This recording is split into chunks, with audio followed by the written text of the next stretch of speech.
সময়টা সপ্তদশ শতক, মানে ১৬০০ সালের পর। ওই সময় বাংলা ভাষার প্রতি এমন প্রেম এই কবিতার মধ্যে আমরা যেমনটা দেখি আর কি, এটা বলতে পারো খুব বিরল। বিরল এই জন্য বললাম, আমাদের জাতীয়তাবোধ তৈরি হয়েছে অনেক পরে। আমরা বলছি আমাদের প্রথম জাতীয়তাবাদী আন্দোলন হচ্ছে ভাষা আন্দোলন ১৯৫২ সালে, আর ভাষার জন্য আমরা রক্তও দিছি তখন। এবং ঊনবিংশ শতাব্দী পরবর্তী সময় যদি ধরো, বাংলা ভাষা ও সাহিত্য চর্চা বা ১৮০০ সালের পর থেকে বাংলা সাহিত্যের আধুনিক যুগ, ওই সময়টা একটা পাঠক গোষ্ঠী তৈরি হওয়া বা বাংলা ভাষার উপরে বিজ্ঞ মানুষ তৈরি হওয়া, বাংলা ভাষা নিয়ে গবেষণা করতে পারে, কথা বলতে পারে, এমন কিছু, এটা হচ্ছে ওই সময়ের কথা। কিন্তু আমি যেটা তোমাদের বলছি সেটা হচ্ছে সপ্তদশ শতক, মানে ১৬০০ সালের পরে।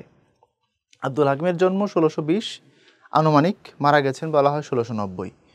ওই সময় যখন এখানে মানুষ বাংলাতেই কথা বলতো, সাহিত্য বাংলাতে হইতো না যেমন না, মধ্যযুগে বাংলাতে প্রচুর সাহিত্য আছে, কিন্তু বাংলা ভাষার পক্ষে যে বক্তব্যটা উনি দিছেন, যখন অভিজাত মানুষ যারা, সমাজের যারা একটু উঁচু মানুষ, তারা ফার্সিতে কথা বলতো, উর্দু ছিল কিছু কিছু ক্ষেত্রে। তুমি জানো কি না যে বেগম রোকেয়ার হাজব্যান্ডের বাড়ি, শ্বশুর বাড়ির মানুষেরা কিন্তু পারিবারিক পরিমণ্ডলে উর্দুতে কথা বলতো।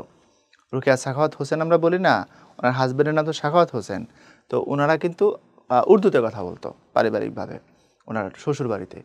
তো অভিজাত যারা, তারা কিন্তু বাংলা বলতোই না নিজেদের মধ্যে, তারা ফার্সি উর্দু এসব ভাষাতে অভ্যস্ত ছিল। আর বাংলা তারা জানতো, বলতো, কিন্তু মনে করতো যে এটা হচ্ছে খুব সাধারণ মানুষের ভাষা, খুব নিম্ন শ্রেণীর ভাষা। এই টাইপের একটা আইডিয়া তখন সমাজে প্রতিষ্ঠিত ছিল। তোমার খারাপ লাগলেও এটা সত্য কথা, বুঝতে পারছো? আর মধ্যযুগে যে বাংলা সাহিত্যগুলো রচিত হয়েছে, সেগুলো তো অনেক উঁচু মানের সাহিত্য, এবং এদের এই কবিদের ম্যাক্সিমাম হচ্ছে হিন্দু কবি। ওই মুসলমানদের মধ্যে এই ধারণাটা ছিল, মুসলমানদের মধ্যে বাংলায় কথা বলতো সত্য, কিন্তু মনে করতো যে এই ভাষাটা হিন্দুদের ভাষা। কারণ হচ্ছে হিন্দুদের ধর্মীয় ভাষা হচ্ছে সংস্কৃত, মুসলমানদের যেমন ধর্মীয় ভাষা হচ্ছে আরবি, হিন্দুদের ধর্মীয় ভাষা হচ্ছে সংস্কৃত। তো সংস্কৃত ভাষার প্রচুর শব্দ বাংলাতে ব্যবহার হয়, তোমরা জানো, তৎসম শব্দ, অর্ধ তৎসমগুলো সংস্কৃত থেকেই আসা, তদ্ভব শব্দগুলোর ম্যাক্সিমামের মূল হচ্ছে সংস্কৃত। তো সব কিছু মিলে এটা হিন্দুদের ভাষা, এই টাইপের একটা সমাজে মিথ প্রচলিত ছিল, এবং বাংলা ভাষার প্রতি এক ধরনের নিচু দরের এস্টিমেট তখন সমাজে প্রতিষ্ঠিত ছিল। ওই যে বললাম, তোমার একটু খারাপ লাগতে পারে, কিন্তু কথাটা সত্য। ওই সময় একজন মুসলিম কবি বাংলা ভাষার পক্ষে যেভাবে বলছেন, যে শক্তিশালী বক্তব্যটা এখানে উপস্থাপন করছেন, এটা বলতে পারো তুমি প্রায় বিরল, বুঝতে পারছো? চলো আমরা বঙ্গবাণী নিয়ে কথা বলি, আমরা বঙ্গবাণী সম্পর্কে জানি। এখানে একটা আমরা উদ্দীপক দেখতে পাচ্ছি। তার আগে আমি বঙ্গবাণী কবিতার মূল বক্তব্য যেটা, সেটা তোমাদেরকে শোনাইতে চাই, কারণ এটা মধ্যযুগীয় বাংলা ভাষার রূপ, যেহেতু একেবারে খুব সহজ কিছু না। কবি এখানে বলছেন যে, আমি আমার পরিশ্রম দ্বারা, আমার শ্রমের দ্বারা আমি সাহিত্য তৈরি করি সাধারণ মানুষকে খুশি করার জন্য, তাদের মনোরঞ্জনের জন্য, অর্থাৎ সাহিত্য মানুষ পাঠ করে আনন্দিত হবে, এটা তো সাহিত্যের উদ্দেশ্য। প্রমোদ চৌধুরীর বই পড়ার মধ্যে তো সেটাই বলছে, তাই না? তো আমি এই জন্যই করি। কিন্তু সমাজে কিছু মানুষ আছে যারা বাংলা ভাষাকে ঘৃণা করে, একদল এটাকে হিন্দুর অক্ষর মনে করে। তো উনি বলছেন, মারফত ভেদে যার নাহিক গমন, হিন্দুর অক্ষর হিংসে সেসবের গণ। অসাধারণ লাইন। মারফত ভেদে যার নাহিক গমন, এই মারফত শব্দের অর্থ কি? এই মারফত বা মারেফত শব্দের অর্থ হচ্ছে মরমী জ্ঞান, সত্যিকারের সাধনা, সৃষ্টিকর্তাকে পাওয়ার সাধনাকে মারেফত বলা হয়। এটার আরেকটা অর্থ হলো তোমার জ্ঞানের উচ্চ লেভেলের স্তর। আমরা বলি শরীয়ত, তরিকত, হাকিকত, মারেফত, মানে ধর্মীয় জ্ঞানে আমাদের মুসলমানদের এরকম 4টা স্তর আছে। শরীয়ত হচ্ছে একদম প্রাথমিক লেভেলের জ্ঞান, তরিকত হচ্ছে তার থেকে একটু উচ্চ লেভেলের জ্ঞান, হাকিকত হচ্ছে জ্ঞানের অরিজিনাল রূপকে বুঝতে পারা। আমরা বলি না ওই জিনিসটার হাকিকত কি আমারে বল, হাকিকত মানে হচ্ছে আসল বিষয়টা কি আমারে বল। তো জ্ঞানের প্রকৃত স্বরূপকে ধরতে পারার নাম হচ্ছে হাকিকত। আর মারেফত হচ্ছে বাকি 3টাকে যখন তুমি বুঝতে পারবা, তখন তুমি এই জ্ঞানের, মানুষ যে জ্ঞানটাকে গ্রিপ করতে পারতেছে, তুমি তার ঊর্ধ্বে চলে গেছো, এটার নামই হচ্ছে মারেফত। বুঝতে পারছো? এটা হচ্ছে ধর্মীয় পরিভাষার ক্ষেত্রে আর কি। এটা আরও বিস্তারিত ব্যাখ্যা আছে, যেটা তোমাদের দরকার হবে না। সো মারেফত কথার অর্থ এই কবিতার মধ্যে একদম অরিজিনাল পাক্কা জ্ঞান, এই অর্থে ব্যবহার করছে। কবি বলছেন, মারেফত ভেদে যার নাহিক গমন, অর্থাৎ মারফতের ভিতরে যার গমন নাই, মারফতের জ্ঞান যার মধ্যে নাই, হিন্দুর অক্ষরে হিংসে সেসবের গণ, ওই মানুষগুলো বাংলা ভাষাকে হিন্দুর ভাষা বলে মনে করে। এই কথার অর্থ কি? এই কথার অর্থ হচ্ছে সহজ কথা, আমি একদম মানে পানি করে বলি, যারা জ্ঞানী না, যাদের মধ্যে সত্যিকারের জ্ঞান নাই, তারা বাংলাকে হিন্দুদের ভাষা বলে মনে করে। ব্যাস। কেন তাহলে এই কথা তিনি কেন বললেন? আসো তোমাকে আমি দলিল দিচ্ছি। যে মুসলমান বাংলাকে হিন্দুর ভাষা বলে মনে করতেছে, সেই মুসলমানের কোরআনে আর রহমানে আল্লাহ বলছেন খালাকাল ইনসান আল্লাহ মাহুল বায়ান। সুবহানাল্লাহ। আল্লাহ বলতেছেন খালাকাল ইনসান আল্লাহ মাহুল বায়ান, আল্লাহ মানুষকে সৃষ্টি করেছেন। আল্লাহ বলতেছেন খালাকাল ইনসান, আমি মানুষকে সৃষ্টি করেছি। আল্লাহ মাহুল বায়ান, আমি তার মুখে বায়ান দিয়েছি, কথা বলতে শিখেছি, তার মুখে আমি জবান দিয়েছি। অর্থাৎ আল্লাহ বলতেছেন যে আল্লাহ মানুষকে সৃষ্টি করেছেন এবং তাদের মুখে জবান দিয়েছেন, কথা বলার শক্তি দিয়েছেন, অর্থাৎ তাদের মুখে ভাষা দিয়েছেন।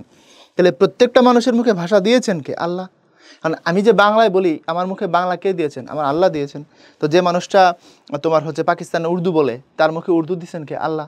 যে সৌদি আরবে আরবি বলে, তার মুখে আরবিও দিয়েছেন আল্লাহ। যে বোম্বেতে হিন্দি বলে, তার মুখে হিন্দিটাও আল্লাহই দিয়েছেন। কোরআন তার প্রমাণ। তাহলে যে এটা বুঝতো, সত্যিকার জ্ঞান যদি রাখতো যে আল্লাহ মানুষকে সৃষ্টি করে আল্লাহ বলতেছেন আমি তার মুখে ভাষা দিয়েছি, তাহলে সে কখনোই কোনো ভাষাকে হিন্দুর ভাষা বলতো না। এটা তো সত্য যে মুসলমানদের ধর্মীয় ভাষা আরবি, জান্নাতের ভাষা আরবি, কিন্তু মাতৃভাষাকে অপমান করার অধিকার তোমাকে কে দিল? তোমাদের বোঝাতে পারছি আমি কথাটা? কবির পয়েন্ট অফ ভিউটাকে বুঝছো কিনা তোমরা? কেন তিনি এই কথাটা বললেন যে মারিফত ভেদে যার নাহিক গমন, হিন্দুর অক্ষর হিংসে সেসবের গণ। তারাই বাংলা ভাষাকে হিন্দুর অক্ষর বলে মনে করে, যাদের সত্যিকারের জ্ঞান নেই। আরেক জায়গায় বলছেন যে যেই দেশে যেই বাক্য কহে নরগণ, সেই বাক্য বুঝে প্রভু আপে নিরঞ্জন। সুতরাং পৃথিবীর যে কোনো জায়গায় মানুষ যে কোনো ভাষাতে কথা বলুক না কেন, রব সমস্ত ভাষা বুঝতে পারেন, কারণ তিনিই তো মানুষের মুখে ভাষা দিয়েছেন। সো তুমি বাংলায় বলো আর ইংলিশে বলো আর আরবিতে বলো, আল্লাহর কাছে তো সব ভাষায় সমান, তো রব তোমাকে সেই ভাষা দিয়েছেন। কথা বুঝছো? তার লজিকগুলো দেখো। এবং এক পর্যায়ে গিয়ে তিনি তার কষ্ট প্রকাশ করতে করতে বলছেন যে আমার তো আরবি ফার্সি এইসব ভাষার প্রতি রাগ নাই, কিন্তু আমার খারাপ লাগে যখন আমরা ওই ভাষাগুলোকে ভালোবাসি আর আমার ভাষাটাকে ঘৃণা করি। কেন? আমি ওটাকেও ভালোবাসবো, এটাকেও ভালোবাসবো, আমারটা ঘৃণার পাত্র না। এবং শেষে আইসা তিনি একদম তার সমস্ত রাগ উজাড় করে ব্লাস্ট করে ফেলাইছেন। উনি বলছেন যেসব বঙ্গে তো জন্মে হিংসে বঙ্গবাণী, সেসব কাহার জন্ম নির্ণয়ন জানি। বাংলাতে যারা জন্মাইলো, বাংলাদেশে যারা জন্মাইলো, যারা তারপরে তারা যদি আবার বাংলাকে ঘৃণা করে, এমন মানুষ যদি থাকে, বলছে যারা বাংলাতে জন্মায়া বাংলা ভাষাকে ঘৃণা করে, তাদের জন্মই ঠিক নাই, অর্থাৎ এরা হয়তো এই দেশেরই না। মানে খুব বুঝতেই পারতেছো, প্রচণ্ড রাগ না হলে মানুষ এই কথা বলে না। যেসব বঙ্গে তো জন্মে হিংসে বঙ্গবাণী, সেসব কাহার জন্ম নির্ণয়ন জানি। তাদের জন্ম পরিচয় আসলে কি, এটা নিয়ে কবি সন্দেহ প্রকাশ করেছেন। ভাষার প্রতি কতটা প্রেম থাকলে ওই সময়, বুঝতেছো, প্রতিকূল পরিবেশে সত্য কথা বলা অনেক কঠিন কাজ, কিন্তু তিনি সেটা তখন করে দেখাইছেন। তোমাদেরকে বুঝাতে পারছি তো? যে নির্ণয়ন জানি ন জানি, এই কথাটা নটা আগে আসলো কেন? ওনার বাড়ি তো সন্দ্বীপের সুধারামপুরে ছিল। সন্দ্বীপ চট্টগ্রাম জেলার একটা দ্বীপ, সাইজে অনেক বড়, আমাদের প্রায় নারায়ণগঞ্জের সমান। নারায়ণগঞ্জ থেকে 10 কি 12 বর্গ কিলোমিটার কম, 662 আর মনে হয় 672-68 এরকম, অর্থাৎ 10-12 বর্গ কিলোমিটারের ডিফারেন্স নারায়ণগঞ্জের সাথে সন্দ্বীপের। বুঝছো? নারায়ণগঞ্জের কাছাকাছি সাইজের ওই দ্বীপটা। বাংলাদেশের আয়তনের সব থেকে বড় জেলা হচ্ছে রাঙামাটি, আর দ্বিতীয় বৃহত্তম জেলা হচ্ছে চট্টগ্রাম, ওই যে সন্দ্বীপ আছে সাথে। আর এমনি তো জেলাটা অনেক বড়। আর আয়তনের দিক থেকে সব থেকে ছোটো জেলা হচ্ছে নারায়ণগঞ্জ। তো বাংলাদেশের সব থেকে আয়তনের ছোট জেলার কাছাকাছি সাইজের দ্বীপ সন্দ্বীপ। উনি ওখানে ওনার জন্ম, এবং সন্দ্বীপে তো বুঝতেই পারো চিটাঙ্গা ভাষা। তো চট্টগ্রামের ভাষাতে নটা তো আগে থাকে, ন জানি ন খাই ন দেখি, এরকম করে তা বলেন। এ হচ্ছে ব্যাপার আর কি, ওখানকার আঞ্চলিকতার প্রয়োগ আছে। তো বুঝছো কি বলছেন উনি কবিতার মধ্যে? তো ক্ষেত্র বিশেষে আরও যা যা আছে আমরা আলোচনা করবো ইনশাল্লাহ। চলো, উদ্দীপকে বর্ণিত বিষয়ের সাথে বঙ্গবাণী কবিতার বিষয়বস্তুর সাদৃশ্যগুলো বর্ণনা করো। বিষয়ের সাদৃশ্য থাকলেও উদ্দীপক ও বঙ্গবাণী কবিতার কবির মনোভাব ভিন্ন ধারায় উৎসারিত, উক্তিটি বিশ্লেষণ করো। এটা সিলেট বোর্ড 2024 সালের প্রশ্ন। প্রশ্নটা স্ট্যান্ডার্ড হবে, আমি উদ্দীপক না পড়েই বুঝতেছি। স্ট্যান্ডার্ড কোশ্চেন হবে, মানে খুব একটা সহজ হবে না। দেখো, বরকত, সালাম, জব্বার, রফিক প্রমুখ ভাষা সহিত, মানুষের নাম বলে প্রমুখ বলতে হয়, প্রকৃষ্ট যে মুখ, উত্তম মুখ এই অর্থে। আর বস্তুর নাম বলে ইত্যাদি বলতে হয়। যারা ভাষা শহীদ 1952 সালে মাতৃভাষাকে রাষ্ট্রভাষার দাবিতে তারা রাজপথে মিছিল করে শহীদ হন। তাদের এই আত্মত্যাগের ফলে আমরা মাতৃভাষা বাংলা রাষ্ট্র স্বীকৃতি পেয়েছি। তাদের এই আত্মদান জাতি কৃতজ্ঞতার সাথে স্মরণ করছে। উদ্দীপকে বর্ণিত বিষয়ের সাথে বঙ্গবাণী কবিতার বিষয়বস্তুর সাদৃশ্যগুলো আলোচনা করো, অর্থাৎ মাতৃভাষা প্রীতি। মাতৃভাষা প্রীতি। এখন এই কবিতার বলছে উদ্দীপকে যা আছে, যে বিষয়গুলোকে বর্ণনা করা হয়েছে, সেই বিষয়গুলোর সাথে বঙ্গবাণী কবিতার মধ্যে যা বলছে সেগুলো সাদৃশ্য। অর্থাৎ উদ্দীপকে মাতৃভাষার প্রীতির কথা বলা আছে, ভাষাপ্রেম, আর কবিতার মধ্যে যে ভাষাপ্রেম আছে সেটা তুমি লিখবে। এখন কবিতার এমন কোন লাইন আছে যেখানে ভাষাপ্রেম নাই? সব লাইনেই আছে। একদম কিতাব পড়িতে যার নাহিক অভ্যাস, সেসবে কহিল মতে মনে হাবিলাস, ওখান থেকে শুরু করে একদম শেষ লাইন পর্যন্ত কবির মাতৃভাষার প্রতি প্রবল প্রেম ফুটে উঠছে। ভাই তোমাদেরকে এতক্ষণ ধরে যা যা বলছি সব স্টেপ বাই স্টেপ লিখলেই হয়ে যাবে। তারপরে বলছে বিষয়ের সাদৃশ্য থাকলেও, বিষয়ের সাদৃশ্য মানে হচ্ছে ভাষার প্রতি যে প্রেম, এই বিষয়ের সাদৃশ্য থাকলেও উদ্দীপক ও বঙ্গবাণী কবিতার কবির মনোভাব ভিন্ন ধারায় উচ্চারিত। ডেফিনেটলি উদ্দীপকে যে মনোভাবের কথা আছে আর বঙ্গবাণী কবিতায় যে মনোভাবের কথা আছে দুইটা একটু ভিন্ন। ভিন্ন এই কারণে এখানে তো আর এ কথা বলা হয় নাই যে যারা বাংলাকে ভালোবাসে না তারা এই দেশ ছেড়ে যায় না কেন, তারা এখানে থাকে কেন, মারফতের জ্ঞান যাদের নাই তারাই এই প্রবলেমটা করে, ইত্যাদি ইত্যাদি। এই প্রশ্ন তো উদ্দীপকে তোলা হয় নাই।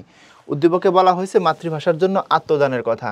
সালাম বরকত, রফিক জব্বার তারা যে শহীদ হয়েছেন, জীবন দিয়েছেন 52 সালে মাতৃভাষাকে রাষ্ট্রভাষা করার জন্য, ইত্যাদি ইত্যাদি। এখানে আত্মত্যাগের কথাটাই ফুটে উঠছে।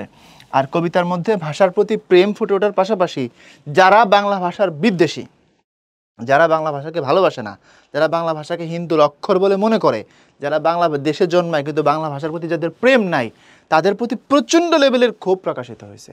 সুতরাং এটাই তুমি এখানে পার্থক্য করে দেখাই বা বিষয়ের সাদৃশ্য আছে, অর্থাৎ ভাষার প্রেমের সাদৃশ্য আছে, তারপরেও উদ্দীপক আর বঙ্গবাণী কবিতার কবির মনোভাব ভিন্ন ধারায় প্রবাহিত। ডেফিনেটলি ভিন্ন ধারাই তো এটা চলে গেছে, একদিকে তো যায় নাই। বিষয়গত সাদৃশ্য আছে ভাষা, কিন্তু দুইটার মনোভাব ভিন্ন।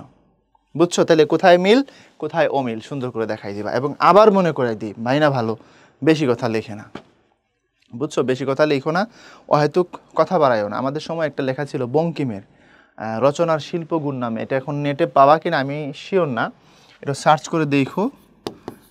এটার শিরোনাম হচ্ছে রচনার শিল্পগুণ, অর্থাৎ তুমি যখন কোনো কিছু লিখবা এটাকে তুমি কত সুন্দর করতে পারো এটার উপরে কিছু পরামর্শ ছিল। উনি যেহেতু একজন বড় রাইটার, সাহিত্য সম্রাট বলা হয়, রচনার শিল্পগুণ নামে লেখাটা এখন আবার দরকার তোমাদেরকে শেখানোর জন্য। উনি সেখানে বলছিলেন যে অনর্থক কথা বাড়াইও না, অল্প কথায় কাজ হইলে বেশি কথার প্রয়োজন কি।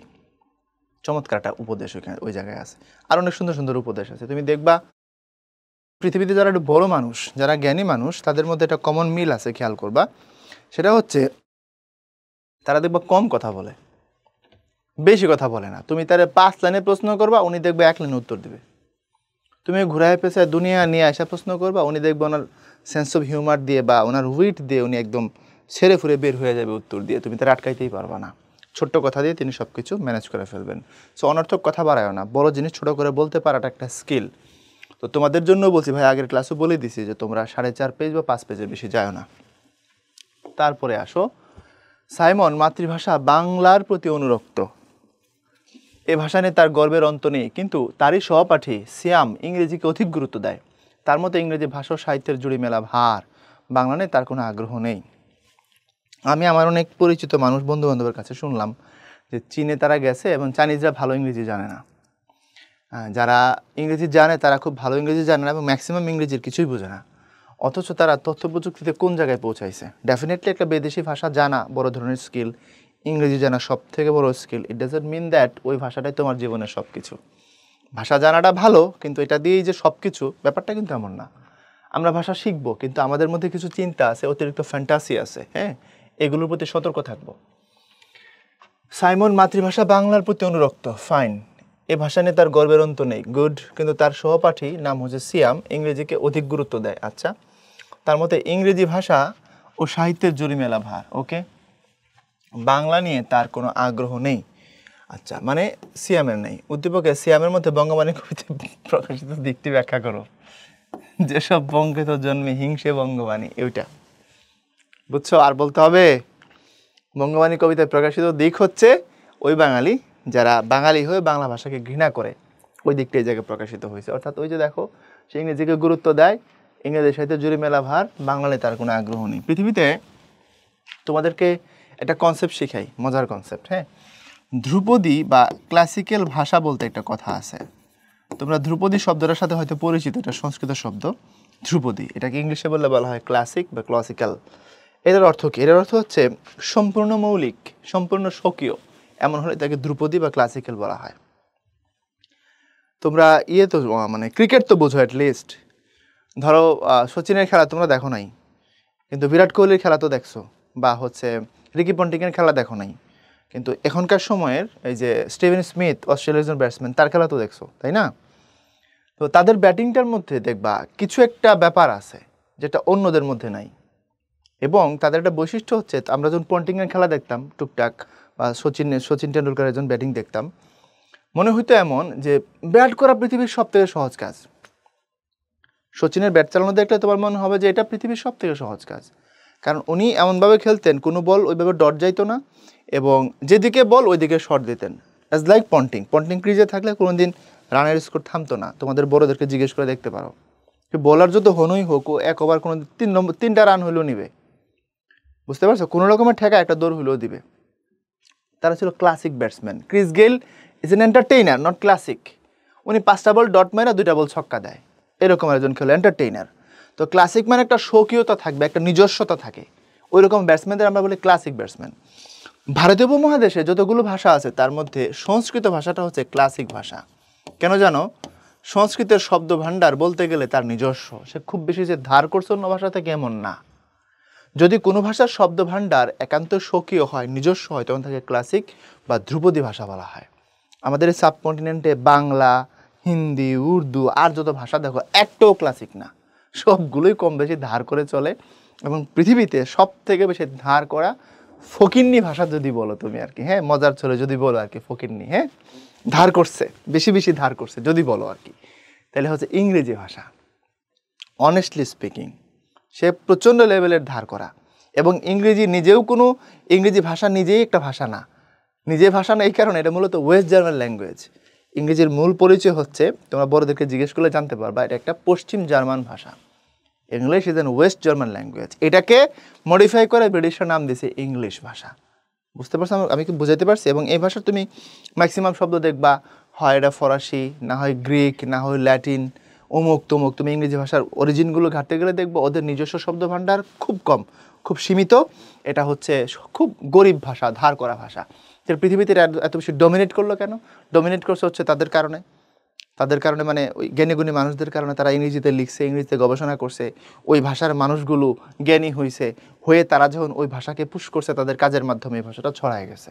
বুঝতে পারছো? এটা মানুষের কারণে। কিন্তু এই ভাষার কথা যদি বলো, ইংরেজি মোটেই ক্লাসিক না, কোনো দিক থেকেই না। তার থেকে বাংলা ভাষার নিজস্ব শব্দ ভাণ্ডার বেশি, তো ইংরেজি ভাষার টোটাল শব্দ ভাণ্ডার বেশি। দ্যাটস ওয়াই আমরা এটার প্রভাব মেনে নিতে বাধ্য হয়েছি। এটা সারা পৃথিবীর থেকে শব্দ নিয়ে গেছে। এই যে এখন আচ্ছা শব্দটা যুক্ত হয়েছে, এটা জানো অক্সফোর্ড ডিকশনারিতে ঢুকছে আচ্ছা। আমরা বলি না ওকে, এটা হয়ে গেছে এখন আচ্ছা, এটা ঢুকাই দিছে ওরা ওদের ডিকশনারিতে, এই যে কয়দিন আগের নিউজ। সুতরাং ওরা যেখান থেকে যেটা ভালো পাইছে ওটা নিয়ে গেছে। বুঝাতে পারলাম? সো এত ফ্যান্টাসি হওয়ার কিছু নাই, এর থেকে তোমার বাংলা ভাষার পাওয়ার অনেক বেশি, জেনে রাখো। উদ্দীপকের সিয়ামের মধ্যে বঙ্গবাণী কবিতার প্রকাশিত দিক বলে দিলাম।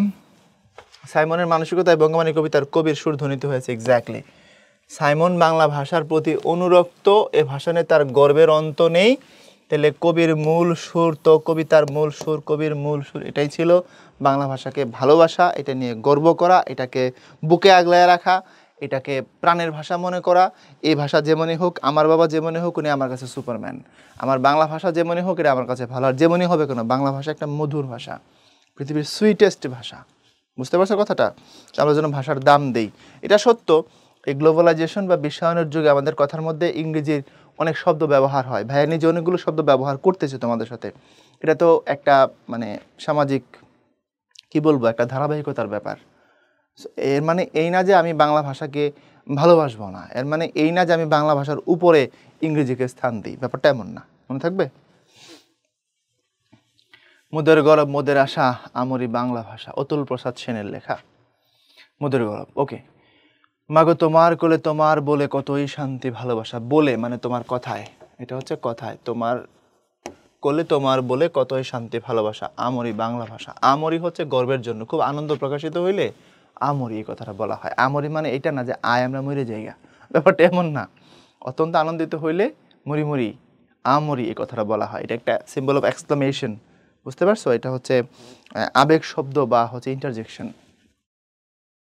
কি যদি বাংলা গানে গান গেয়ে দাঁড় মাঝি টানে, গান গেয়ে দাঁড় মাঝি টানে, দাঁড় তো চিনো, ওই যে দাঁড়ের বইটা যে বায় না এরকম করে করে, এটা এটা ওকে। এরপরে গেয়ে গান নাচে বাউল, গান গেয়ে ধান কাটে চাষা, বাজিয়ে রবি তোমার বিনে, অনল আনলমালা জগৎ কিনে, তোমার চরণ তীর্থে মাগো জগৎ করে যাওয়া আসা, আমারই বাংলা ভাষা। এখানে একটা মারাত্মক কথা বলে গেছেন উনি, বাজিয়ে রবি তোমার বিনে, অর্থাৎ রবীন্দ্রনাথ ঠাকুর তোমার বিনা বাজিয়ে আনলো মালা জগৎ জিনে। এই জগৎ থেকে বিজয়ের মালা জয় করে নিয়ে এসেছে। জিনে শব্দের অর্থ হচ্ছে জয় করে নিয়ে আসা। অর্থাৎ রবীন্দ্রনাথ বাংলা ভাষার সাহিত্য লিখে পৃথিবীতে খ্যাতিমান হয়েছেন, বরণীয় হয়েছেন, নোবেল পুরস্কার ছিনিয়ে নিয়ে আসছেন। তোমার চরণ তীর্থে মাগো জগৎ করে যাওয়া আসা, তোমার চরণেই যেন জগৎ যাওয়া আসা করে। অর্থাৎ বাংলা ভাষার প্রেমে পড়েছে যেন অনেকে। তোমরা জানো কি না, জীবনানন্দ দাশকে নিয়ে গবেষণা করেছেন একজন ইংরেজি ভাষার মানুষ, ওনার নাম ক্লিন্টন বি সিলি, এবং তিনি জীবনানন্দকে সারা পৃথিবীর অনেক ভাষাভাষী মানুষের কাছে পৌঁছায় দিয়েছেন। এরপরে আমারই বাংলা ভাষা। তাহলে এখানে বাংলা ভাষার প্রতি এখানে কি ফুটে উঠছে বলো? আমি যদি উদ্দীপকে না যাই, যদি তোমার বলি এখানে বাংলা ভাষার প্রতি কি আছে, বাংলা ভাষার প্রতি প্রেম এবং বাংলা ভাষার প্রশস্তি বন্দনা কীর্তন করা হয়েছে, তাই তো? এটা যে কেউ বুঝবে। কিছু কঠিন শব্দ ছিল, আমি ভেঙে দিয়েছি এটা। তারপরে আসো উদ্দীপকে কবিতার যে ভাবের প্রতিফলন করেছে তা ব্যাখ্যা করো। ভাষাপ্রেম, ভাষাপ্রেম বা বাংলা ভাষা প্রীতি, গর্ব। এরপরে উক্ত ভাব প্রকাশের ক্ষেত্রে উদ্দীপকের কবির চেয়ে আব্দুল হাকিমের অবস্থান সুদৃঢ় ও বলিষ্ঠ।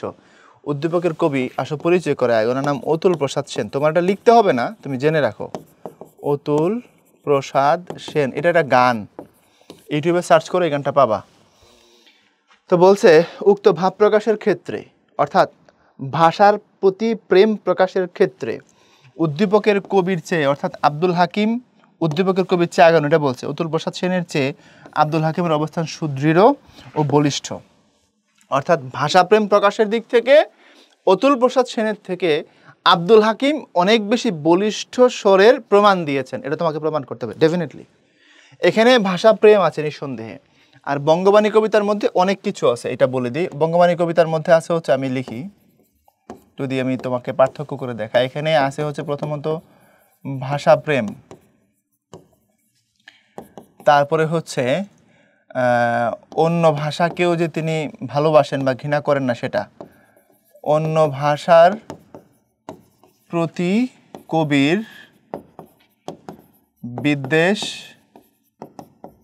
নেই সেটার প্রকাশ, তারপরে হচ্ছে বাংলা ভাষাকে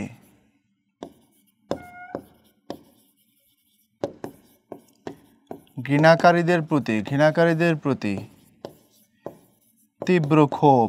এই জায়গায় হচ্ছে আব্দুল হাকিম অনেক বেশি আগায় গেছে এই ক্ষোভটার কারণে। কারণ এই ক্ষোভটা তুমি বাংলা ভাষার সাহিত্যের ইতিহাসে বিরল। বিশ্বাস করো, ব্যাপারটা আমি তোমার সহজ করে বলি। বাংলা ভাষার ইতিহাসে তো অনেক বড় বড় কবি আছেন, কিন্তু আব্দুল হাকিম যে সাহসের পরিচয়টা দিছেন, বুঝছো?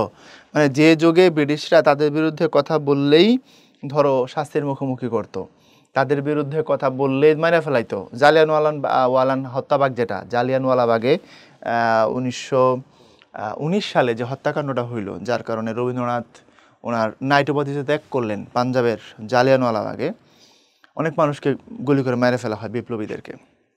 প্রশ্ন হলো, যে যুগে ইংরেজরা কথা বললে, তাদের বিরুদ্ধে কিছু বললে গুলি করে মানুষ মারতো, জেলে ঢুকাইতো, বড় ধরনের শাস্তির মুখোমুখি করতো, ওই যুগে নজরুল কি বলছে দেখো বিদ্রোহী কবিতার মধ্যে।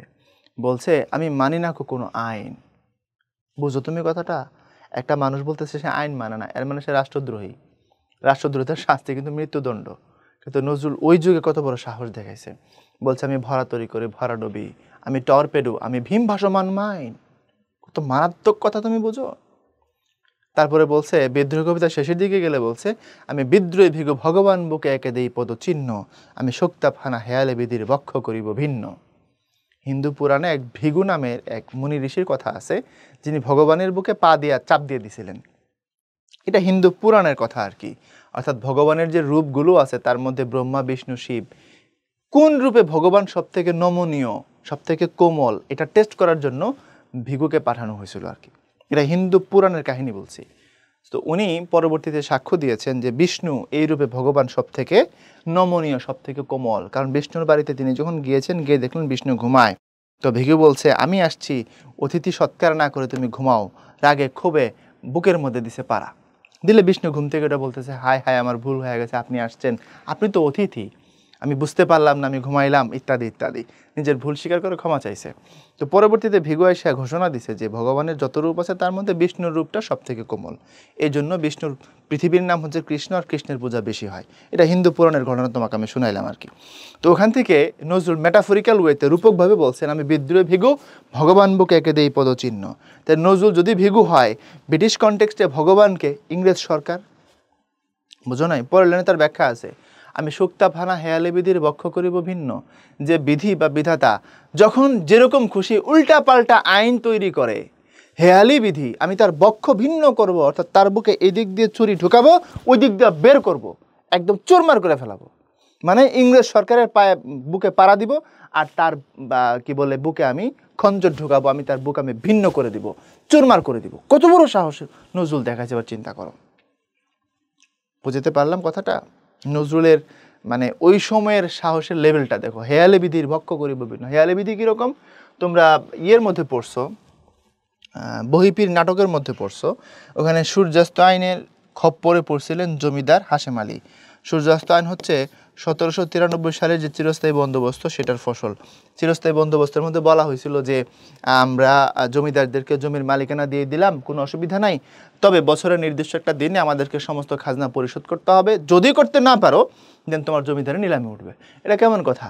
একদিন টাইম দিয়ে বলছে যদি খাজনা দিতে না পারো জমিদারে নিলামে উঠবে।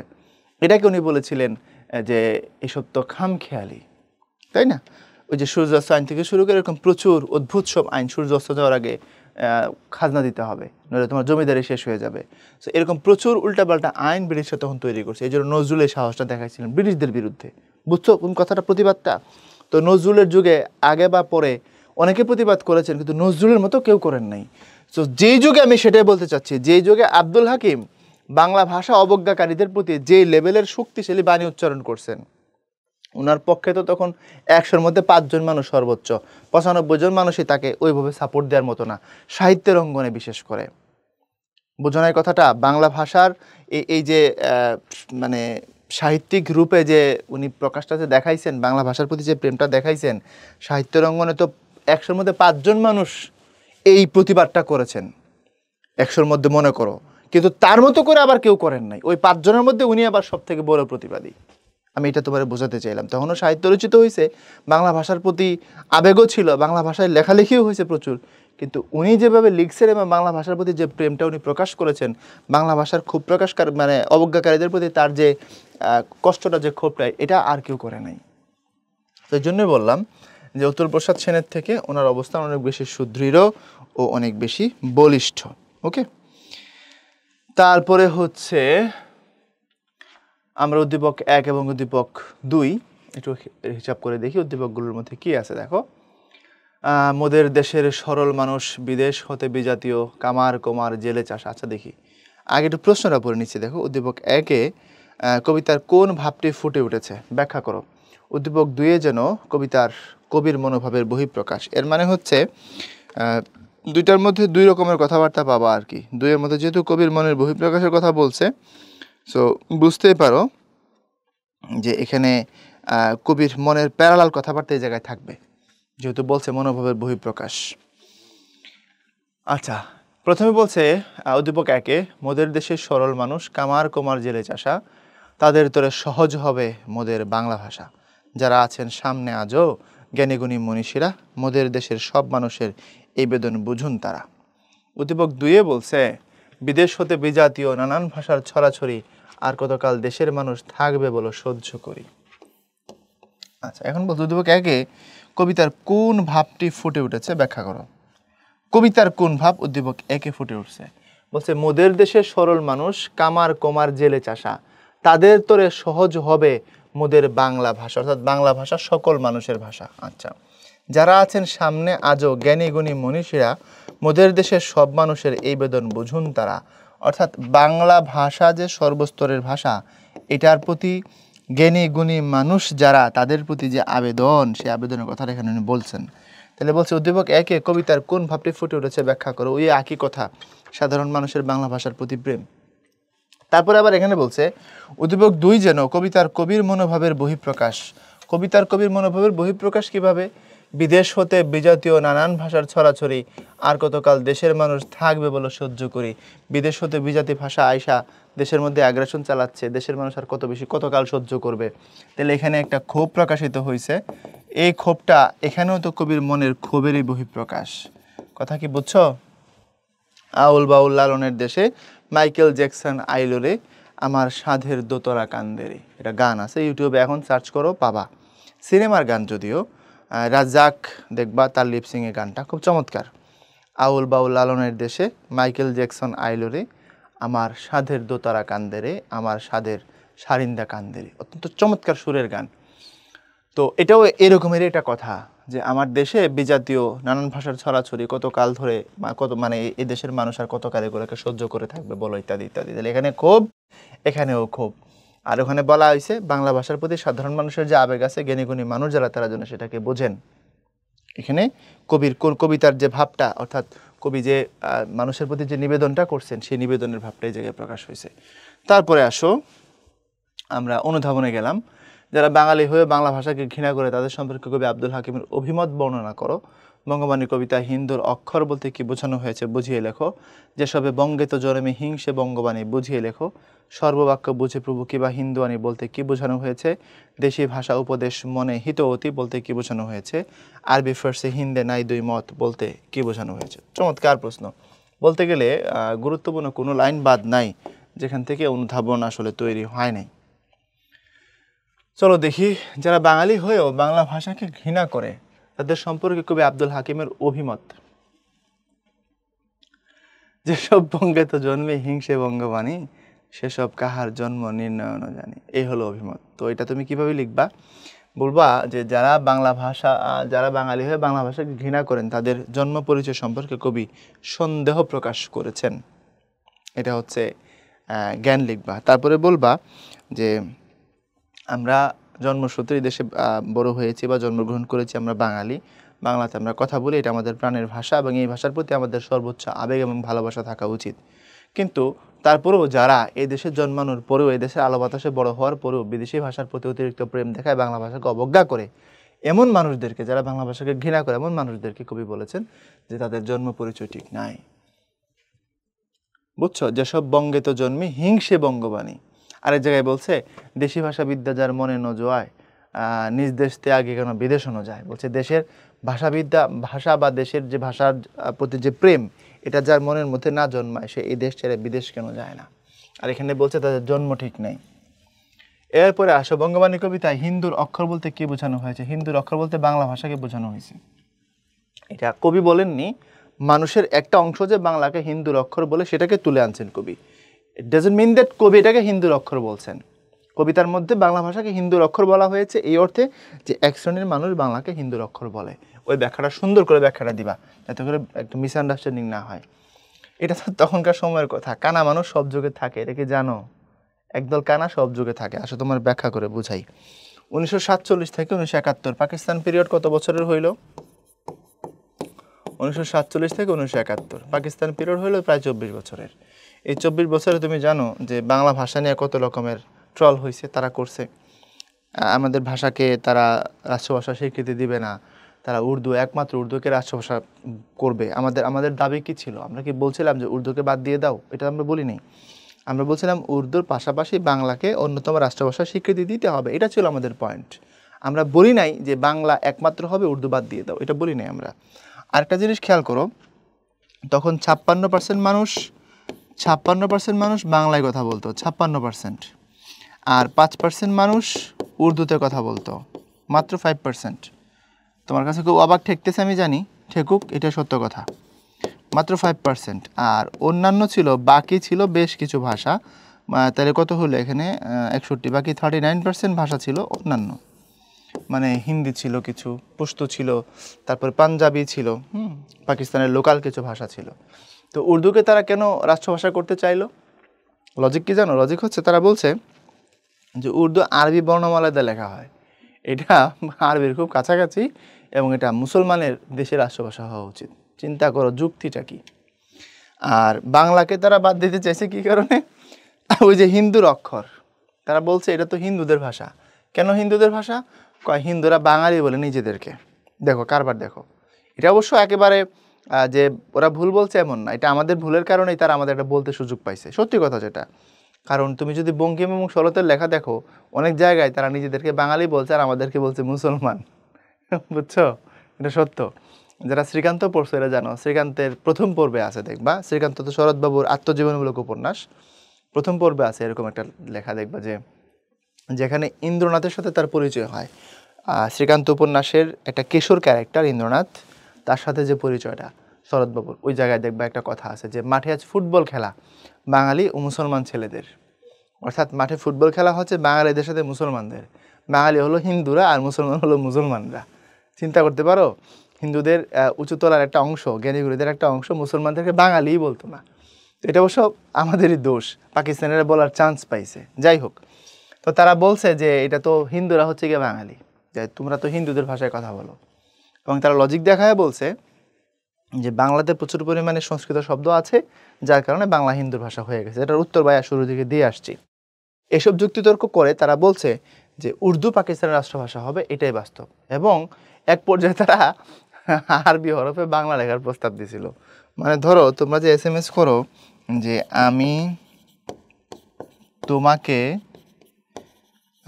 মিস করছি, এরকম করো না SMS, আমি তোমাকে মিস করছি, এই জায়গায় কি বাংলা ভাষা, দেখো আমি তোমাকে মিস করছি, ভাষাটা বাংলা, কিন্তু বর্ণমালা যেটা তুমি ইউজ করছো এখানে অ্যালফাবেটগুলো কিন্তু সবগুলো ইংরেজি। তো ইংরেজি বর্ণমালায় বাংলা ভাষা লিখছো, পাকিস্তানিদের প্রস্তাব ছিল আরবি বর্ণমালায় বাংলা ভাষা লেখা। ভাবো কি লেভেলের মাথা ছিল এদের, গোবরে ভর্তি, গোবর না, গোবর থাকলে তো ঘাস হইতো, শূন্য গড়ের মাঠ। তো এইসব কাজ কিন্তু তারা বাংলা ভাষার সাথেও করছে। তুমি খালি মনে করো না যে আব্দুল হাকিম যে টাইমের মানুষ, আমরা বলছি আব্দুল হাকিম 1620 থেকে আনুমানিক 1690 পর্যন্ত তার জীবনকাল অনুমান করা, এটা তো আমরা তার পাসপোর্ট দেখে কইতে পারি নাই, আমরা অনুমান করছি তার লেখা দেখে, সমস্ত কিছু দেখে। ওই সময় তিনি এই প্রতিবাদ করেছেন এবং আধুনিক যুগে এই টাইমে আইসেও বাংলা ভাষার প্রতি অবজ্ঞাকারী মানুষ পাওয়া গেছে। পার্থক্য হলো এই সময়ে বাঙালিরাই বাংলার সাথে এরকম করতো, আর এই সময় পাকিস্তানিরা করছে। এরপর যেসব বঙ্গতে জন্মে হিংসে বঙ্গবাণী বুঝিয়ে লেখো, বুঝিয়ে বলছি, একাধিক ব্যাখ্যা দিছি। বাংলাদেশে জন্মাইছে, এদেশের আলো বাতাসে বড় হয়েছে, কিন্তু বাংলা ভাষাকে হিংসা করে একজন মানুষ আছে। দেখো তোমাদের যদি কারো উপরে পড়ে যায় এই কথাটা, এখন যেটা বলবো আমি ক্ষমা চেয়ে নিচ্ছি, আমার কথায় কষ্ট পায়ও না, আগে ব্যাপারটা বোঝার চেষ্টা করো। আমরা কথায় কথায় বিভিন্ন ক্ষেত্রে বিদেশি প্রসঙ্গ টানি, এটা ভালো বিদেশে, ওইটা ভালো, ওটা আমার দেশে এটা, শুনছো না এরকম? কেউ যদি ধরো কোন একটা দেশ ভিজিট করে আসে বাই এনি চান্স, আয়সা ওই দেশের অনেকগুলো অবকাঠামোগত বিষয় বা অনেকগুলো নর্মসের সাথে, অনেকগুলো সিস্টেমের সাথে বাংলাদেশের সিস্টেমকে কম্পেয়ার করে, আর করে বাংলাদেশকে সমানে গালাগাল দেয়, এটাতে সমস্যা, ওটাতে সমস্যা, ইত্যাদি ইত্যাদি বলে। আমি তর্কের খাতিরে মেনে নিচ্ছি যে বাংলাদেশের কিছু সিস্টেমে প্রবলেম আছে, প্রচুর সিস্টেমের প্রবলেম আছে, আমাদের অনেক সীমাবদ্ধতা, দ্যাটস ট্রু। তুমি যে দেশের কথা বলতেছো তারা ওই জায়গায় আমাদের থেকে ডেভেলপ, ঠিকই আছে, না হলে তুমি বলতে না। কিন্তু প্রশ্ন হলো তুমি একটা কম্পারেটিভ বিষয় বলতে পারো, কিন্তু এরপরে যেটা বলে বাংলাদেশকে নিয়ে যে লেভেলের ঘৃণাটা ছড়ায়, যে আক্ষেপটা সে করে, যে সে বিশাল একটা হনু হয়েছে, খেয়াল করে দেখো। আমি মনে বুঝাইতে পারি না তোমাদেরকে, আসো ভেঙে বলি। আমেরিকা স্বাধীন হয়েছে 1776 সালে, আর এখন আজকে কত, আজকে হচ্ছে 2025 সাল। 1776 সালে স্বাধীন হওয়া একটা দেশের সাথে 1971 সালে স্বাধীন হওয়া একটা দেশকে তুমি কম্পেয়ার করে বলতেছো ওরা এটা করছে আমরা পারি নাই। ইন্ডিয়া স্বাধীন হয়েছে 1947 সালে, আমরা স্বাধীন হয়েছে 71 সালে, 24 বছর পরে। তুমি কম্পেয়ার করতেছো। ইন্ডিয়াতে পৃথিবীতে সবথেকে বেশি ক্ষুধার্ত মানুষের বসবাস, এরা এদের টয়লেটই নাই, এরা একটা মানে জঙ্গলি কিছু কালচারাল প্র্যাকটিস করে। তুমি সিঙ্গাপুরের সাথে কম্পেয়ার করতেছো, তুমি সিঙ্গাপুরের হিস্ট্রি জানো? তুমি মালয়েশিয়ার সাথে কম্পেয়ার করে বলছো ওদের এটা আছে, ওটা আছে, আমাদের এটা নেই। আমাদের কি আছে তুমি সেটা দেখো, নাই যেটা সেটা খুব ভালো মতো দেখলা, কি আছে এটা দেখো। এমন দেশ তুমি পাবা কই, কোথায় পাবা এমন মায়ার দেশ? তুমি বাংলাদেশের যে কোনো জেলায় যে কোনো একটা বাড়িতে গিয়ে পরিচয় দিয়ে বলো, মনে করো আমার বাড়ি ব্রাহ্মণবাড়ি, আমি পঞ্চগড় গেলাম, মনে করো কোন একটা গ্রামে, ওইটা বললাম যে আমার বাড়ি ব্রাহ্মণবাড়ি, আমি ঘুরতে আসছিলাম, এই দিক দিয়ে যাচ্ছি, আমি খুব ক্ষুধার্ত, আমার কিছু খাওয়ান, মুরগি জবাই দিয়ে দিবি ইনস্ট্যান্ট, আমি গ্যারান্টি দিয়ে বলতে পারি এটা। বাংলাদেশের যে কোনো জায়গায় যাও তারা এভাবেই করবে, ইনস্ট্যান্ট মুরগি ধরা জবাই দিবে। কিন্তু তুমি পৃথিবীর ওই যে ইউরোপ আমেরিকার গল্প যে দিচ্ছ, তুমি জানো সেখানে কি কমার্শিয়াল চিন্তাভাবনা? ওখানে এমন কি খুব ঘনিষ্ঠ মানুষ, sorry for that, girlfriend boyfriend পর্যন্ত খাইতে বসলে তারা পার্টিকুলার বিল পে করে। কোনো বয়ফ্রেন্ড যদি গার্লফ্রেন্ডের বিলটাও পে করে তাহলে সে একজন বিশাল মহৎ মানুষ। এরা এত বেশি কমার্শিয়াল, এরা এত বেশি কমার্শিয়াল, আর তুমি মানে ওই কালচারের সাথে আমার কালচার কম্পেয়ার করে বলতেছো ওরা খুব ভালো আর আমরা অনেক পিছিয়ে আছি। এটা যেন না হয় প্লিজ। আমি কি বোঝাতে পারছি কথাটা? সুতরাং আমার অনেক সীমাবদ্ধতা আছে। হ্যাঁ, আমার বাবা অনেক দিক থেকে সীমাবদ্ধ, কিন্তু তিনি আমার কাছে সুপারম্যান। এটা আমাদের সবার জীবনে বাস্তব না? তো আমার দেশ, আমার সিস্টেম, আমার অনেক কিছুতে প্রচুর সীমাবদ্ধতা আছে, বাট এটাই আমার আপন। আমি এটাকে চেঞ্জ করব, আমি চেঞ্জ করে দেখাবো যে আমি পারছি। এটা হচ্ছে সিস্টেম। সো ওরাও আমাদের মতো সিস্টেমের ভিতর দিয়ে গেছে, এরকমের সীমাবদ্ধতা ওদেরও ছিল, এরকমের অনেক খারাপই তাদের জীবনেও ছিল, বাট তারা এগুলোকে সময়ের সাথে সাথে ওভারকাম করছে। তো তারা পারছে, আমরাও তো পারবো, তো করবো ইনশাল্লাহ, করতেছে তো বাংলাদেশ। সো বঙ্গে জন্মায়া বঙ্গবাণীরে হিংসা করার কিছু নাই, বাংলাদেশকে হিংসা করার কিছু নাই। ওইটা খুব ভালো, এটা খুব খারাপ এমন না। তো যেসব বঙ্গে তো জন্মে হিংসে বঙ্গবাণী, তুমি দেখো এই যে প্রসঙ্গে আমি এখানে গেছিলাম, এই দেশের আলো বাতাসে থাকছে, এই দেশের মানে মানুষের উপকার গ্রহণ করছে, এই দেশের সরকারের বানানো রাস্তা দিয়ে সে ঘুরছে, এই দেশের সিস্টেম থেকে সে হচ্ছে সার্ভিস নিছে, নিয়ে তারপরে বলতেছে এটা ভালো না। আশ্চর্য ব্যাপার, বুঝছো কথাটা? তো বাংলাদেশের জন্মে বাংলাকে হিংসা করা যাবে না ভাই। সর্ববাক্য বুঝে প্রভু কি বা হিন্দুয়ানি বলতে কি বোঝানো হয়েছে? রব সমস্ত ভাষা বোঝেন, সৃষ্টিকর্তা সমস্ত ভাষা বোঝেন, সেটা তুমি হিন্দুর ভাষা বলো আর মুসলমানের ভাষা বলো, আল্লাহর কাছে তো কোনো ভাষা হিন্দু মুসলমানের ভাষা না। দেশি ভাষা উপদেশ মনে হিতবতী বলতে কি বোঝানো হয়েছে? শেষের লাইনটা এটা, মাতা পিতা মোহক্রমে বঙ্গেত বসতি, দেশি ভাষা উপদেশ মনে হিতবতী।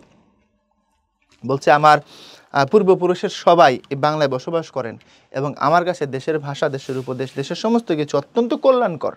হিত মানে কল্যাণকর, ভালো, আপন। বুঝতে পারছো? বংশ পরম্পরায় আমি এখানেই বসবাস করি আমার পূর্বপুরুষ থেকে, এবং এ দেশের ভাষা জ্ঞান সমস্ত কিছু, এ দেশের কালচার সমস্ত কিছু আমার কাছে অত্যন্ত আপন। বুঝছো? আরবি ফার্সি হিন্দি নাই দুই মত বলতে কি বোঝানো হয়েছে? বলছে আমি আরবি ফার্সি হিন্দি এগুলোর সাথে দ্বিমত করি না, অর্থাৎ এখানে নাই দুই মত, দ্বিমত নাই, এ কথার অর্থ এটাই, বাংলাকে ভালোবাসি, আর মানে এই না যে আরবি ফার্সি হিন্দি এগুলোর প্রতি আমার কোনো বিদ্বেষ আছে, ব্যাপারটা এমন না। পৃথিবীর কোনো মানুষ, সজ্ঞানী মানুষ পৃথিবীর কোনো ভাষার প্রতি বিদ্বেষ পোষণ করতে পারে না। পাকিস্তানিরা 5% মানুষের ভাষাকে উর্দুকে রাষ্ট্রভাষা করার প্রস্তাব দিছে, আমরা তার বিপক্ষে বলছি উর্দুর পাশাপাশি বাংলা হোক। এর মানে কি আমরা এটা বলবো যে উর্দু খারাপ ভাষা? ব্যাপারটা তো এটা না, ব্যাপারটা এটা না। পৃথিবীর সব ভাষা আল্লাহ মানুষের মুখে দিয়েছেন, তাই না? আমার ভাষা সবার আগে, তারপর অন্যান্য ভাষার প্রতি সম্মান। উনি এটাই বলছেন এখানে, আমি বাংলাকে ভালোবাসি। এর মানে এই না যে আরবি ফার্সি হিন্দি এসবের প্রতি আমি দ্বিমত করি, মানে ওগুলার ভালোবাসার ব্যাপারে, ওই ভাষার মহত্বের ব্যাপারে বা ওই ভাষার সৌন্দর্যের ব্যাপারে আমার কোনো বিদ্বেষ আছে, ব্যাপারটা এমন না। আমি তাদেরকেও সম্মান করি। এরপর আসো জ্ঞানমূলকে চলে আসছি আমরা, খুব দ্রুত জ্ঞানমূলকগুলোকে আমরা ওয়ার্কআপ করে আমরা এমসিকিউতে চলে যাব। হাবিলাস শব্দের অর্থ কি? হাবিলাস মানে হচ্ছে ইচ্ছা, এটা অভিলাষ শব্দটারই একটা রূপ, অভিলাষ এটারই একটা রূপ, অভিলাষ এটারই রূপ হাবিলাস। আরবি ফার্সি শাস্ত্রপতি কবির কি নেই? রাগ নেই, পরিষ্কার বলেছে কোনো রাগ নাই। বঙ্গবাণী কবিতা নেওয়া হয়েছে কোন সময়ে রচিত? সপ্তদশ শতক বলবা। সপ্তদশ এই জন্য আমি বুঝাই দিচ্ছি, রাখো সহজ করে বুঝাই। তুমি যখন 100 লিখো আর তারপরে যখন লিখো 101, এরকম করে যখন তুমি 190 পর্যন্ত লিখো, এই যে ফিগারগুলো তুমি নিচ্ছ এগুলো আসলে কি 200 গঠন করার একক না? বুঝছো কি না? সো 1600 সালের পরে তুমি যখন নিতে শুরু করবা, মনে করো তুমি 1610 নিছো, এখানে যাই নিবে না কেন, সবগুলো তো 1700 সাল তৈরি করার একক। বুঝছো? এই জন্য যেটার উপরে তোমার কাউন্ট করতে হবে। 1500 মানে 1502 মানে এটা 1600 শতক বা 16 শতক আর কি। 1605 মানে সপ্তদশ শতক, 1710 মানে এটা অষ্টাদশ শতক। বুঝাতে পারছি তোমাদেরকে? এটা সপ্তদশ শতকে লেখা। কোন শাস্ত্রের কবি রাগ নেই? একটু আগেই বলেছি, ওখানে বলছি দ্বিমত নাই। আর আরবি ফার্সি শাস্ত্রে তার কোনো রাগ নেই। স্রষ্টা কোন ভাষা বুঝতে পারেন? সব ভাষা। কবিতাটি কোন কাব্যগ্রন্থ থেকে নেওয়া হয়েছে? নূরনামা, এটা বিখ্যাত, ওনার সব থেকে ফেমাস বই হচ্ছে এটা, নূরনামা। এরপরে হচ্ছে কবি কাদের জন্ম পরিচয় সম্পর্কে সন্দেহ প্রকাশ করেছেন? যারা এই দেশে জন্মায় কিন্তু বাংলা ভাষাকে ঘৃণা করে। জোয়ায় শব্দের অর্থ কি? যোগায় বা তৈরি হয়। দেশি ভাষা বিদ্যা যার মনে ন জোয়ায়, নিজ দেশ ত্যাগী কেন বিদেশ ন যায়? আমার দেশ ত্যাগ করে, নিজের দেশ ত্যাগ করে বিদেশ যায় না কেন সে? কারা হিন্দুর অক্ষরকে হিংসা করে? হিন্দুর অক্ষরকে কারা হিংসা করে?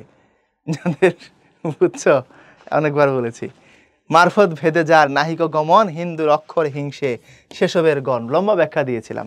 যাদের সত্যিকারের জ্ঞান নাই তারাই বাংলা ভাষাকে হিন্দুর অক্ষর মনে করে।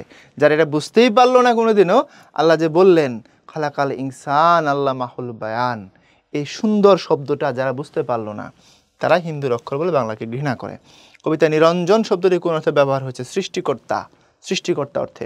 মারফত শব্দের অর্থ সত্যিকারের জ্ঞান বা মরমী সাধনা, যেটাই লেখে উত্তর হয়ে যাবে। আমাদের বইতে মরমী সাধনার কথা আছে, ওটা লিখে দিবা, সমস্যা নেই। এটা উদয়নের প্রশ্ন। এরপরে আসো আমরা বঙ্গবাণীর এমসিকিউ নিয়ে কথা বলি ইনশাআল্লাহ। বঙ্গবাণী কবিতাটি কোন শতকে রচিত? বঙ্গবাণী কবিতাটি রচিত হয়েছে হলো সপ্তদশ শতকে, আমরা মাত্রই বললাম। কারণ এই কবি আব্দুল হাকিমের জন্ম এবং মৃত্যু অনুমান করা হয়েছে 1620-এ ওনার জন্ম এবং 1690 সালে উনি মারা গেছেন। মানে মধ্যযুগের কবি উনি। বাংলা সাহিত্যে যে যুগ বিভাগের কথা যদি আমরা বলি, 650 থেকে শুরু করে 1200 সাল পর্যন্ত বাংলা সাহিত্যে এটা হচ্ছে প্রাচীন যুগ। এরপরে 1201 সাল থেকে শুরু করে 1800 সাল পর্যন্ত এটা হলো মধ্যযুগ। এরপরে হচ্ছে 1801 সাল থেকে শুরু করে এখন পর্যন্ত বর্তমান সময় পর্যন্ত এটা হচ্ছে আধুনিক যুগ। এরপরে আসো সেসব কাহার জন্ম নির্ণয় না জানি চরণে কবি মনের যে ভাব প্রকাশ পেয়েছে।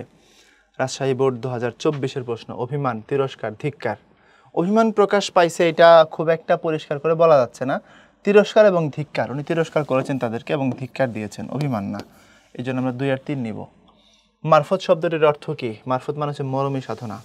এটার অরিজিনাল ব্যাখ্যা তোমরা বুঝবা না, তোমরা অনেক ছোট, বাট আমি সহজ করে একদম। সাধনার ক্ষেত্রে মারফত মানে হচ্ছে এই কোনো সাধুসন্ত বা মুসলমানদের মধ্যে এদেরকে সুফি বলি, যদি এখন বর্তমান সময়ে সুফিদের নাম নিয়ে অনেক ভণ্ডামি হয়, মানে সুফি নিজেরা সুফি বলে আর করে ভণ্ডামি।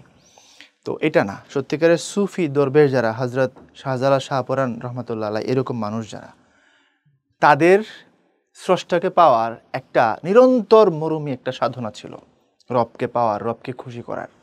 ওই রকমের কঠিন সাধনা যেটা, সেটাকেই বলা হয় মারেফত। অর্থাৎ তুমি যখন জাগতিক জ্ঞানগুলোকে আয়ত্ত করে ফেলবা, তারপরে তখন এমন একটা স্তরে গিয়ে মানুষের আত্মার স্পিরিচুয়াল পাওয়ারটাকে পৌঁছায়, তারপরে সে স্রষ্টাকে পাওয়ার ওই মারফতে সাধনা করতে পারে। বুঝছো? আপাতত এটুকু জেনে রাখো, ছোট আসো, এটুকু জানলেই চলবে। বঙ্গবাণী কবিতায় কবি কাদের প্রতি তীব্র ক্ষোভ প্রকাশ করেছেন? যারা মারফতি, যারা পরগাছা স্বভাবের, যারা শিকড়হীন ব্যক্তিত্বের, যারা মারফতি, তাদের প্রতি তিনি কোনো ক্ষোভ প্রকাশ করেননি। তাহলে এটা আমরা বাদ দিয়ে দিলাম। এরপরে তাহলে যারা পরগাছা স্বভাবের এটা, যারা শিকড়হীন ব্যক্তিত্বের এটা, তাহলে আমরা 2 এবং 3কে উত্তর হিসেবে নিব। বুঝতে পারছো? এরপরে দেখো এই প্রশ্নটা কোথাকার? কুমিল্লা বোর্ডের প্রশ্ন। ওকে, তারপরে আসো যে সেই বাক্য বুঝে প্রভু আপে নিরঞ্জন। বঙ্গবাণী কবিতায় সেই বাক্য বলতে বোঝানো হয়েছে বাংলা সংস্কৃত সকল ভাষা, আরবি ফার্সি বা সকল ভাষা। যেই দেশে যেই বাক্য কহে নরগণ, সেই বাক্য বুঝে প্রভু আপে নিরঞ্জন। যে দেশে যে মানুষ যে ভাষাতে কথা বলেন, সৃষ্টিকর্তা সমস্ত ভাষা বোঝেন। মধ্যযুগের কবিকে মাইকেল, হাসান হাবিব, হেমচন্দ্র বন্দ্যোপাধ্যায়, আব্দুল হাকিম, আর বাকিরা প্রত্যেকেই হচ্ছে আধুনিক যুগের কবি। বাকিরা প্রত্যেকেই আধুনিক যুগের কবি, প্রত্যেকে আধুনিক যুগের, অর্থাৎ সবাই 1800 সালের পরবর্তী সময় তাদের জন্ম। মাইকেল তো 1824-এ জন্ম, তাই না? এরপরে বঙ্গদেশী বাক্য বলতে কি বোঝানো হয়েছে? বাংলা ভাষা, হিন্দি ভাষা, মাতৃভাষা, সকল ভাষা। বঙ্গদেশী বাক্য শব্দের অর্থ হচ্ছে তোমার বাংলা ভাষা। বঙ্গদেশী মানে বাংলাদেশী, বাংলাদেশের ভাষা মানে বাংলা ভাষা। কোন ভাষা মানুষ সহজে বুঝতে পারে? বাংলা ভাষা, আরবি ভাষা, দেশি ভাষা, আঞ্চলিক ভাষা। দেশি ভাষা যেটা তার দেশের ভাষা, সেই ভাষাটাকে সে সহজে বুঝতে পারে। মানে তুমি যেখানে আঞ্চলিক ভাষা না হবে উত্তরটা, কারণ হচ্ছে আমি তো আর পৃথিবীর সব আঞ্চলিক ভাষা বুঝি না, এমনকি বাংলারই সব আঞ্চলিক ভাষা আমি বুঝতে পারি না। বুঝো নাই মনে হয় কথাটা?